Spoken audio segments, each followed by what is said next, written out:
warahmatullahi wabarakatuh. Saya Nabila Sulwatimah dengan NPM 2310 2620 1070. Baik, di sini saya akan melaksanakan ujian take home pengantar teknik industri.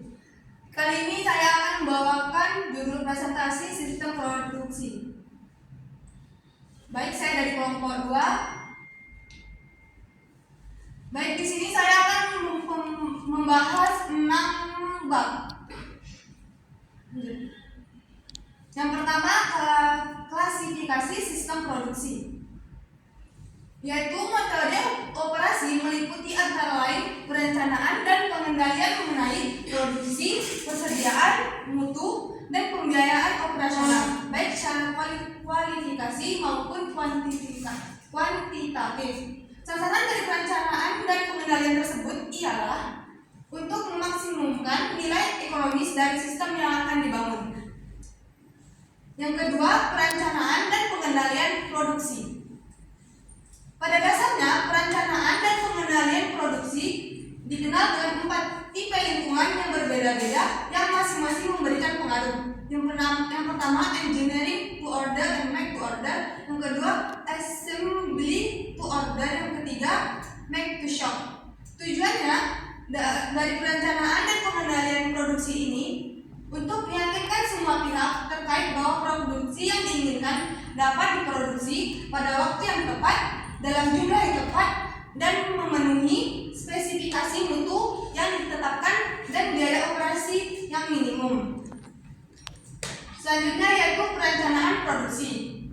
Perencanaan produksi ialah suatu proses tentang penentuan jumlah output yang harus diproduksi, tingkat persediaan yang harus dijaga sepanjang rentang atau jangkauan waktu rencana. Maksudnya dan tujuan perencanaan ini untuk memberikan otorisasi penguraian rencana produksi ke dalam jadwal induk produksi, menyediakan input untuk mendukung rencana induk produksi dan menjaga kestabilan kegiatan produksi terhadap fluktuasi permintaan. Baik, yaitu selanjutnya kerangka dasar sistem perencanaan dan pengendalian produksi. Memperlihatkan 2 tipe keintegrasian, yaitu pertama, keintegrasian antara rencana jangka panjang, rencana jangka menengah, dan rencana eksekusi di lantai pabrik, dan yang kedua, integrasian antara unit-unit fungsional dalam setiap hasil perencanaan. Oke, yang kedua, perencanaan operasional. Yang pertama, menyediakan data input yang dibutuhkan. Yang kedua, menghitung kebutuhan bahan dan kapasitas. Yaitu selanjutnya mengendalikan produksi. Misalkan sebuah mesin digunakan untuk produksi beberapa jenis produk yang berbeda. Mesin tersebut memerlukan biaya setup setiap sekali terjadi pergantian tipe produk yang dikerjakan. Misalkan bahwa makin lama mesin tersebut menjelaskan satu produk sebelum digunakan untuk membuat produk lain, makin banyak persediaan dari produksi tersebut yang harus disimpan karena waktu yang lama sebelum stadium kerja tersebut kembali membuat produk tersebut. Baik, yang ketiga, pengendalian persediaan. Yang pertama, ukuran lot of volume. Hampir setiap sistem produksi membutuhkan persediaan. Ada beberapa motif. Yang pertama, motif pelayanan, yaitu upaya manajemen untuk selalu dapat memenuhi permintaan pelanggan yang sewaktu-waktu muncul.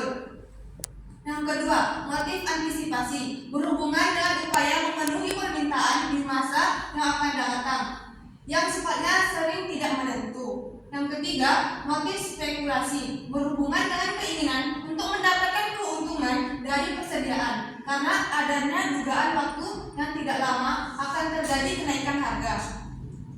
Yang kedua, kartu kendali persediaan. Kartu kendali ini berisi informasi yang lengkap tentang kondisi dan status sistem item bahan yang dibutuhkan. Fungsinya yaitu mencatat semua informasi tentang suatu item yang dibutuhkan dalam pengendalian persediaan, sehingga status item tersebut dapat pada setiap saat.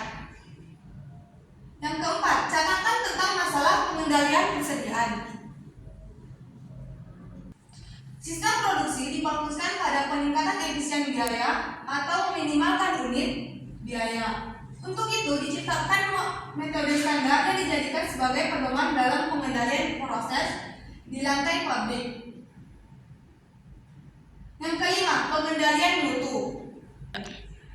Baik, selanjutnya yaitu perkembangan ruang lingkup mutu. Sejak globalisasi menjadi perbincangan hangat, semua pihak meyakini bahwa mutu adalah kunci penyelesaian atas sehingga besar masalah yang ditimbulkan oleh perubahan global tersebut.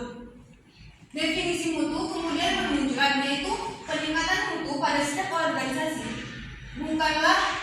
Definisi mutu bukanlah kegiatan terpisah atau program yang berdiri sendiri, tetapi harus terintegrasi secara baik dengan seluruh kegiatan lainnya.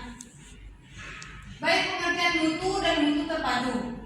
Menurut ISO 8402, mutu adalah seluruh karakteristik suatu produk, proses, organisasi, orang, kegiatan, ataupun sistem yang memberikan kemampuan untuk memuaskan kebutuhan tertentu pihak yang membutuhkannya. Selanjutnya yaitu mutu terpadu ialah keseluruhan harapan dan kegiatan pelanggan untuk dipenuhi setelah mengkonsumsi produk yang dikirimkan oleh perusahaan kepada pelanggan yang bersangkutan. Baik, yaitu ada 4 guru mutu. Yang pertama Edward Deming, yang kedua James M. Juran, yang ketiga Armand F. Feigenbaum, yang keempat Philip B. Crowdy. Selanjutnya yaitu pengendalian mutu statik.